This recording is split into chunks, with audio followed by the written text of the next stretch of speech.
यानंतर एक मोठी ब्रेकिंग न्यूज समोर येते। नीट पेपर फुटी प्रकरणी पुण्यामध्ये छावा संघटनेच्या कार्यकर्त्यांकडून आत्मदहनाचा प्रयत्न केला जातोय। पुण्यातील जिल्हाधिकारी कार्यालयासमोर रॉकेल टाकून आत्मदहन करण्याचा प्रयत्न कार्यकर्त्यांकडून करण्यात येतोय।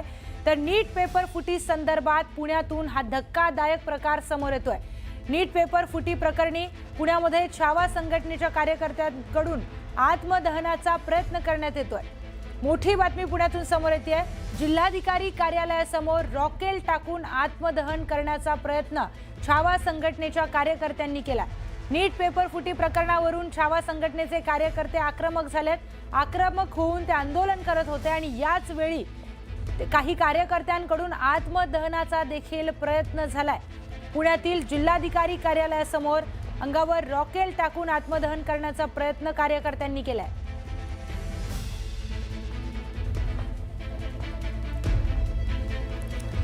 या संदर्भात अधिकची माहिती जाणून घेऊयात। आमचे प्रतिनिधी अभिजित पोते आमच्या सोबत जोडले गेलेत। अभिजित, अतिशय धक्कादायक माहिती समोर येतेय, काय नेमकं घडलंय? प्रियंका, नीट पेपर फुटी प्रकरणाच्या विरोधात राज्यभर आंदोलनं पेटली आहेत, पण आता पुण्यातल्या जिल्हाधिकारी कार्यालयाबाहेर अखिल भारतीय छावा संघटनेकडून आंदोलन करण्यात येत होतं। पण अचानक छावाच्या काही कार्यकर्त्यांनी स्वतःच्या अंगावरती रॉकेल टाकून आत्मदहनाचा प्रयत्न या ठिकाणी केलेला पाहायला मिळतं। हे रॉकेल हा सगळ्या पोलिसांचा बंदोबस्त आहे। खरं तर आधी मोठेगावकर आणि इतर जे आरोपी आहेत त्यांच्या फोटोला काळं या छावाच्या कार्यकर्त्यांनी फासलं, पण त्यानंतर काही कार्यकर्त्यांनी स्वतःच्या अंगावर रॉकेल टाकत या जिल्हाधिकारी कार्यालयाच्या बाहेर आत्मदहनाचा प्रयत्न केलाय। खरं तर अखिल भारतीय छावा संघटनेकडून नीट पेपर फुटी प्रकरणी हे आंदोलन करण्यात येते।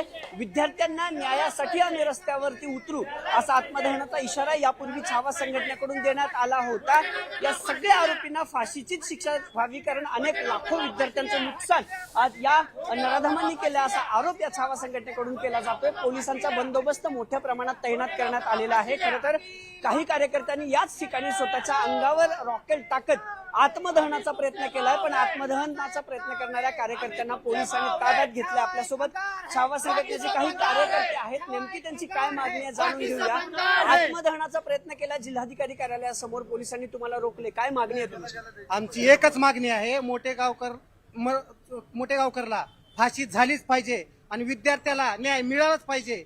विद्यार्थी ज्यांनी आत्महत्या केली त्यांना 1 कोटी रुपये, हो, आणि जे विद्यार्थ्याचं नुकसान झाले त्यांना प्रत्येकी 5-5 लाख रुपये नुकसान भरपाई दिलीच पाहिजे। नुकसान भरपाई विद्यार्थ्यांना द्यावी या सगळ्या मागणीसाठी हे बॅनर तुम्ही पाहताय। आधी काळं जे आहे त्या या नीट पेपर फुटी प्रकरणातल्या आरोपींच्या फोटोंना लावण्यात आला आणि त्यानंतर काही कार्यकर्त्यांनी स्वतःच्या अंगावर प्रियंका रॉकेल वतलं। आता आत्मदहनाचा प्रयत्न करणाऱ्या सगळ्या कार्यकर्त्यांना पुणे पोलिसांनी ताब्यात घेतले, मात्र अखिल भारतीय छावा संघटना पुण्यातल्या जिल्हाधिकारी कार्यालयासमोर आक्रमक झालेली पाहायला मिळाली। प्रियंका, निश्चितच अभिजित, धन्यवाद दिलेल्या सगळ्या महत्त्वाच्या माहितीसाठी।